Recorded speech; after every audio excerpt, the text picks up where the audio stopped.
Psychology के संप्रदाय यानी स्कूल ऑफ साइकोलॉजी, साइकोलॉजी के संप्रदाय जहाँ से क्वेश्चन आने की संभावना बनी रहती है। तो ये संप्रदाय हैं, हम इनको डिस्कस कर लेते हैं।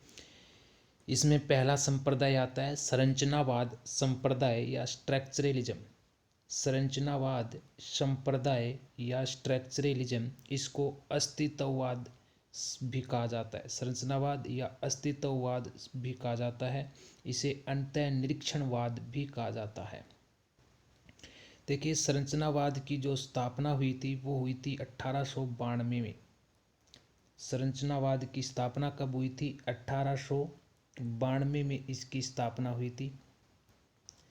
और संरचनावाद संप्रदाय के जो जनक हैं, प्रतिपादक हैं, इसके प्रतिपादक विलियम वुंट और टिचनर है। प्रतिपादक कौन है? विलियम वुंट और टिचनर है। विलियम वुंट व टिचनर इसके क्या हैं? प्रतिपादक हैं। लेकिन यदि इसके जनक की बात करें तो इसका जनक कौन है? संरचनावाद का जनक है विलियम वुंट। जनक कौन है? William Wundt. और स्थापना कब की गई? 1892 में। यह संप्रदाय जो है वो सबसे पहला संप्रदाय है और सबसे प्राचीन संप्रदाय है, संरचनावाद संप्रदाय। संरचनावाद या अस्तित्ववाद ने मनोविज्ञान को प्रयोगात्मक बनाया, यानी इसी संप्रदाय ने मनोविज्ञान को क्या बनाया है? प्रयोगात्मक बनाया है। और हमें पता भी है कि विलियम वुंट ने सर्वप्रथम 1879 में जर्मनी के लिप्जिंग नामक स्थान पर प्रथम मनोवैज्ञानिक प्रयोगशाला की स्थापना की थी।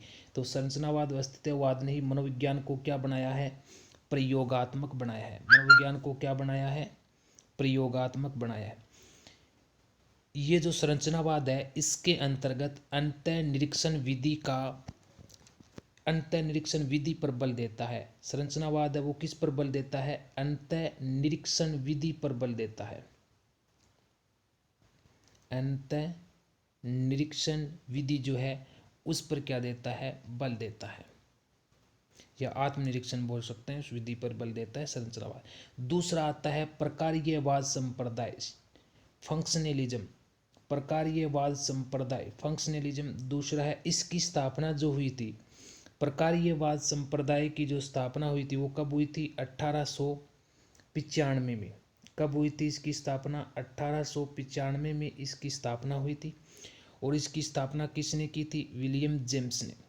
किसने की थी? विलियम जेम्स ने। प्रकार्यवाद संप्रदाय के जनक भी कौन है? विलियम जेम्स हैं। प्रकार्यवाद के संप्रदाय हैं विलियम जेम्स। उसके बाद तीसरा आता है व्यवहारवाद। इसके अंदर आपको इतना ही याद रखना है, इसके प्रतिपादक कौन है? William James. तीसरा आता है व्यवहारवाद संप्रदाय। क्या आता है? व्यवहारवाद संप्रदाय।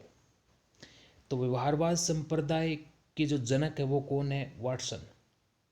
व्यवहारवाद संप्रदाय के जनक कौन है? वाटसन। और व्यवहारवाद ने मनोविज्ञान को विज्ञान का दर्जा दिलाया था। मनोविज्ञान को विज्ञान का दर्जा दिलाने वाला संप्रदाय कौन सा है? व्यवहारवाद है। व्यवहारवादी जो हैं ये वातावरण पर अधिक महत्व देते हैं, वातावरण को अधिक महत्व देते हैं वंशानुक्रम की तुलना में। तो वाटसन द्वारा पर्यावरण या वातावरण को अधिक महत्व देने के कारण इसे पर्यावरणवाद भी कहा गया है। व्यवहारवाद को क्या कहा गया है? पर्यावरणवाद भी कहा गया है। तो इसके जो प्रवृत्ति व्यवहारवादी हैं, प्रवृत्ति व्यवहारवादी B.F. स्किनर, गुथरी व क्लार्क हल को प्रवृत्ति व्यवहारवादी माना गया है। उसके बाद चौथा आता है गेस्टाल्टवाद। गेस्टाल्टवाद के जो जनक हैं वो तो वर्दीमर हैं। और ये जो गेस्टाल्टवाद है वो जर्मनी भाषा का शब्द है। गेस्टाल्टवाद किस भाषा का शब्द है? जर्मनी भाषा का शब्द है। याद रखना है, किस भाषा का शब्द है? जर्मनी भाषा का शब्द है गेस्टाल्टवाद। गेस्टाल्टवाद का जो अर्थ है वो है, गेस्टाल्टवाद का अर्थ है पूर्णाकार या संपूर्णाकार या समाकृति। ये इनके अर्थ हैं। ये अर्थ आपको याद रखने हैं, ध्यान रखने हैं कि गेस्टाल्ट का अर्थ क्या है। इसके जो जनक है वो मैक्स वर्दीमर हैं।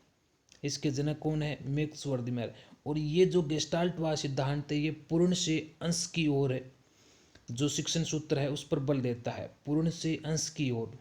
यानी ये कहता है कि सबसे पहले इस पूर्ण समस्या को जानना चाहिए, उसके बाद उसे खंडों में विभाजित करना चाहिए। तो यह पूर्ण से अंश की ओर क्या देता है? बल देता है। यह प्रत्यक्षीकरण अनुभवों के संगठन पर बल देता है। ये लाइन इंपॉर्टेंट है। यह